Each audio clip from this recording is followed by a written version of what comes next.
S ಸರ್ಕಾರ್ news ವಾಹಿನಿಗೆ ಸ್ವಾಗತ.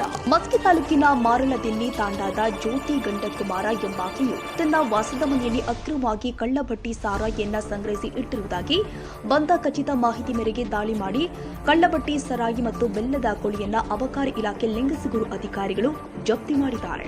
ಅಬಕಾರಿ ಅಪರ ಆಯುಕ್ತರು ಜಾರಿ ಮತ್ತು ಅಪರಾಧ ಕೇಂದ್ರ ಸ್ಥಾನ ಬೆಳಗಾವಿ ಅವರ ಆದೇಶದ ಪ್ರಕಾರ ಅಬಕಾರಿ ಜಂಟಿ ಆಯುಕ್ತರು ಕಲಬುರಗಿ ವಿಭಾಗ ಅವರ ಮಾನ್ಯ ಅಬಕಾರಿ ಉಪ ಆಯುಕ್ತರು ರಾಯಚೂರು ಜಿಲ್ಲೆ ಅವರ ಹಾಗೂ ಅಬಕಾರಿ ಉಪ ಅಧೀಕ್ಷಕರು ಉಪವಿಭಾಗ ರಾಯಚೂರು ಅವರ ಮಾರ್ಗದರ್ಶನದಲ್ಲಿ ಆಗಸ್ಟ್ 26 ಮಂಗಳವಾರದಂದು ಮೂಡಲದಿನ್ನಿ ಕ್ರಾಸ್ನಲ್ಲಿ ಕಚೇರಿಯ ಸಿಬ್ಬಂದಿ ಹಾಗೂ ಗೃಹ ರಕ್ಷಕ ದಳದ ಸಿಬ್ಬಂದಿಯೊಂದಿಗೆ ಕೂಡಿಕೊಂಡು ಗಸ್ತು ಮಾಡುತ್ತಾ ಇರುವಂತಹ ಸಮಯದಲ್ಲಿ ಮಸ್ಕಿ ತಾಲೂಕಿನ ಮಾರಲದಿನ್ನಿ ತಾಂಡಾದ ಜ್ಯೋತಿ ಗಂಡಕುಮಾರ ಎಂಬಾಕೆಯು ತನ್ನ ವಾಸದ ಮನೆಯಲ್ಲಿ ಅಕ್ರಮವಾಗಿ ಕಳ್ಳಭಟ್ಟಿ ಸಾರಾಯಿಯನ್ನ ಸಂಗ್ರಹಿಸಿ ಇಟ್ಟಿರುವುದಾಗಿ ಬಂದ ಖಚಿತ ಮಾಹಿತಿ ಮೇರೆಗೆ ಪಂಚರನ್ನ ನೇಮಕ ಮಾಡಿಕೊಂಡು ಜ್ಯೋತಿ ಗಂಡಕುಮಾರ ಈಕೆ ವಾಸದ ಮನೆಯ ಮೇಲೆ ಅಬಕಾರಿ ದಾಳಿ ಮಾಡಿದಾಗ 2 ಲೀಟರ್ ಕಳ್ಳಭಟ್ಟಿ ಸರಾಯಿ ಹಾಗೂ 10 ಲೀಟರ್ ಬೆಲ್ಲದ ಕೊಳೆ ಪತ್ತೆಯಾಗಿದ್ದು ಸದರಿ ಆರೋಪಿಗಳು ದಾಳಿ ಸಮಯದಲ್ಲಿ ಪರಾರಿಯಾಗಿದ್ದು ಪರಾರಿತ ಆರೋಪಿತರ ವಿರುದ್ಧ ಘೋರ ಪ್ರಕರಣವನ್ನ ದಾಖಲು ಮಾಡಲಾಗಿದೆ ಅಂತ ಕಚೇರಿಯ ಮೂಲಗಳು ತಿಳಿಸಿದೆ.